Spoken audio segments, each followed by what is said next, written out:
Hey, so Joe, you asked me how to play Nightlife, and I've never actually really sat down and tried to figure it out, but it's pretty simple.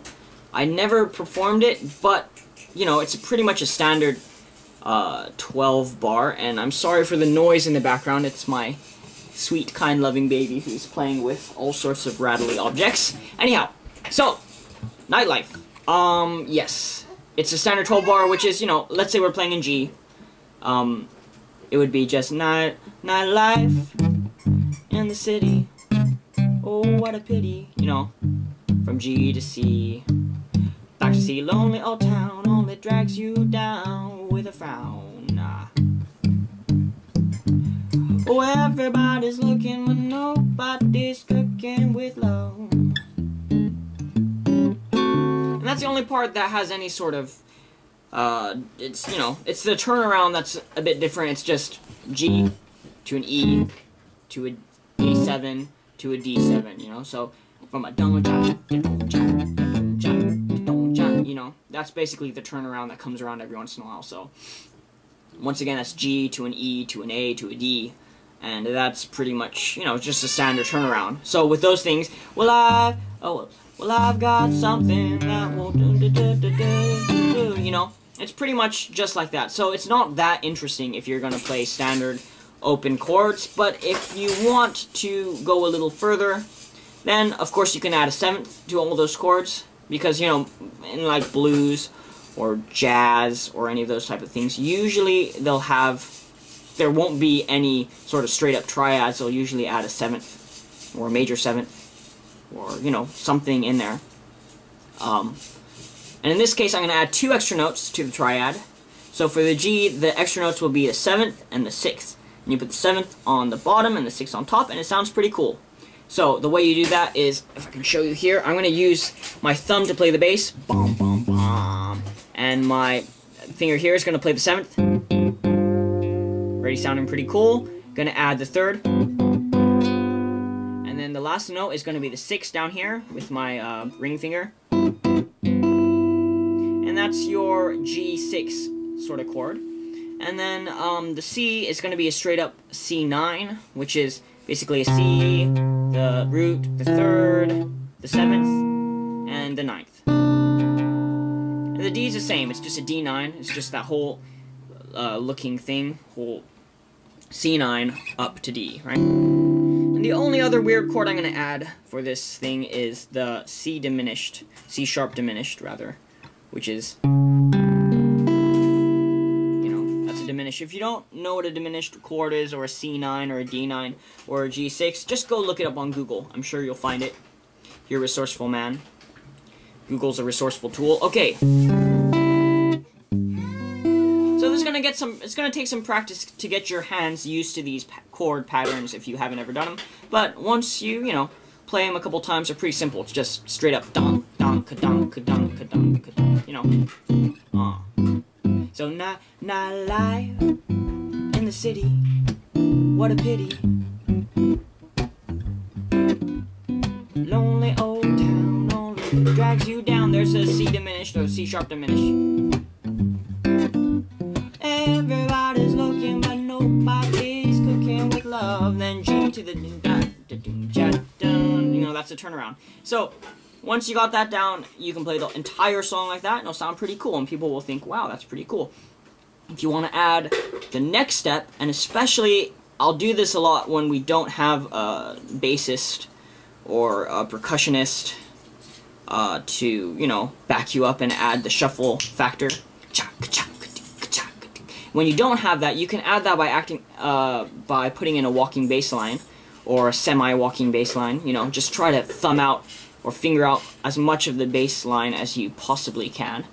And that will sound pretty cool. You just get an idea for what the bass would maybe be doing. Maybe something like, you know, and then try to incorporate that into your playing. So the way I do it, and I'm really not so good at it, but it's something that's worth practicing because it's cool, you know. So, is I'll play, for example, I'm not going to sing, I'll just play. You can sing. Please, sing along. 1, 2, 3, go.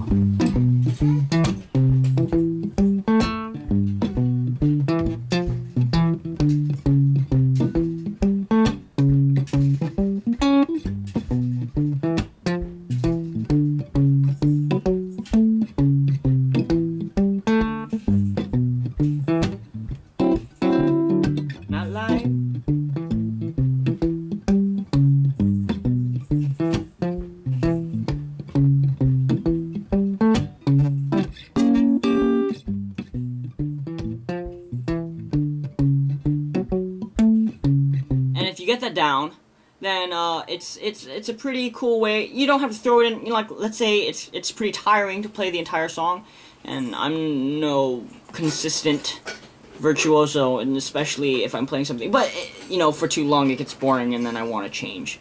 So you can use that as a flavor. You could start off your song like that, and then move into more of a.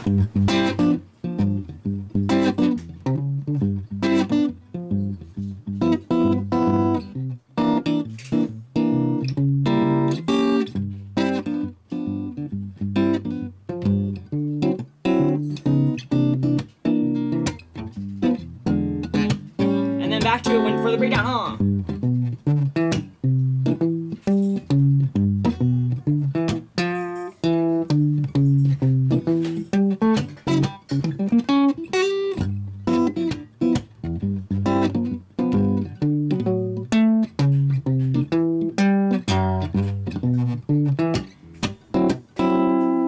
kind of thing. And yeah, basically that's it. And if you know, if you get that down, you can incorporate that into a lot of different things. For example, you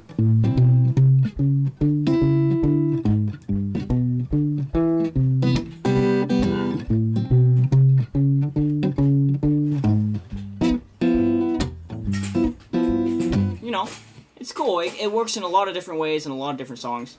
So, there you go. I can't give you the tabs, and I probably didn't actually give you much of an explanation. But to, I guess, wrap it all up, it's basically just a 12-bar. Night G, in the C, what a G. Lonely old C, only C sharp diminished to the G.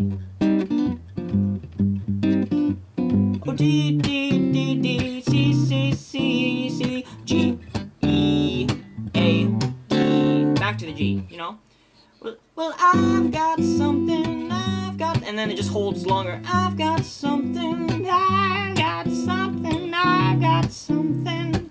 Da, da, da, da, da, do.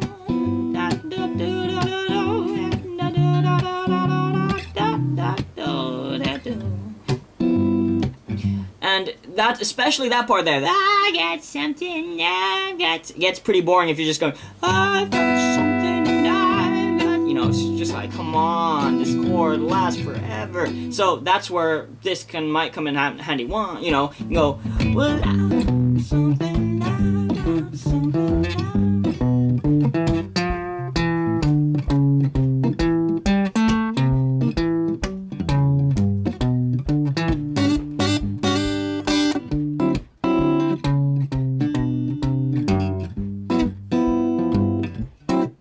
You know, anyways. Take care. See you later.